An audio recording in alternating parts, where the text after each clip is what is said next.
Datuk Yang Tua, Pandora Papers sebenarnya merupakan satu lagi pendedahan oleh International Consortium of Investigative Journalists, ICIJ, yang berpusat di Washington DC, sebagaimana pendedahan yang pernah dibuat sebelum ini, iaitu Offshore Leak pada tahun 2013, Panama Papers pada tahun 2016 dan Paradise Papers 2017.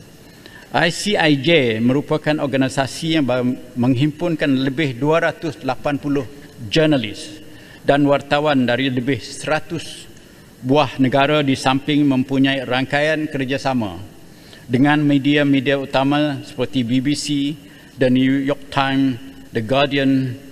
Dalam pendedahan Pandora Papers, ICIJ hanya menyinaraikan siapa yang pernah atau sedang memiliki saham atau menjadi pengarah dalam syarikat di luar negara ataupun offshore. Sebagaimana yang saya sebutkan tadi, penggunaan akaun luar semata-mata bukanlah satu kesalahan di bawah Undang-Undang Labuan, kecuali terdapat bukti berkaitan salah laku jenayah mana-mana individu atau syarikat. Satu lagi organisasi yang kadang-kadang kita keliru dengan ICIJ, tetapi sebenarnya ialah organisasi yang berbeza, iaitu Global Financial Integrity, GFI. Meskipun kedua-duanya berpusat di Washington, GFI pula merupakan organisasi yang terdiri daripada kumpulan penganalisa ekonomi yang membuat pendedahan berkaitan aliran keluar wang haram dengan aktiviti trade mispricing oleh syarikat pengimport dan pengeksport dan multinational company untuk mengelakkan cukai.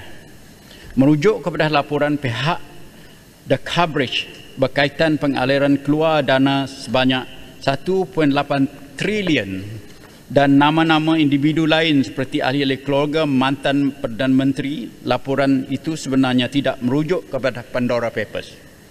Semata-mata sebaliknya, maklumat pengaliran dana tersebut dinyatakan dalam laporan GFI, manakala nama-nama tambahan tersebut adalah daripada pendedahan-pendedahan lain oleh ICIJ seperti Paradise Papers and Panama Papers. Laporan GFI mengenai aliran keluar kewangan haram bagi Malaysia adalah lebih nyata, overstated, kerana ianya tidak mengambil kira Rotterdam Effect serta menganggap error omission (ENO) yang timbul akibat pencegahan dalam proses kompilasi data sebagai bersamaan dengan aliran kewangan haram. Justru mengaitkan pendedahan yang terlibat oleh ICIJ dan laporan yang dikeluar oleh GFI adalah sesuatu yang kurang tepat dan boleh mengelirukan, kerana kedua-duanya merupakan organisasi yang berbeza dengan melaporan yang berbeza. Buat masa ini, pihak Suruhanjaya Pencegah Rasuah ataupun SPM sebelum memulakan siasatan terhadap laporan Pandora Papers, tetapi SPRM dalam proses untuk mendapatkan maklumat lanjut berhubungan pendedahan ini. SPRM juga mengadakan perbincangan dengan agensi-agensi lain yang berkaitan, termasuk dengan Bank Negara Malaysia (BNM), untuk memastikan koordinasi siasatan berhubung perkara ini berjalan lancar. Dalam hal ini, kerajaan tidak akan mengganggu pihak berkuasa sekiranya terdapat laporan terhadap mana-mana pihak atau individu dan memerlukan siasatan lanjut dijalankan terhadapnya. Sebagai maklumat juga, Bank Negara Malaysia telah meningkatkan pemantauan dan perisikan dalam pengesahan aktiviti kiriman wang tanpa lesen. Ini menyumbang kepada peringkat aktiviti penguasaan bersasar, aktiviti kiriman wang tanpa lesen, sama ada aktiviti bersindiket dan juga operator runcit.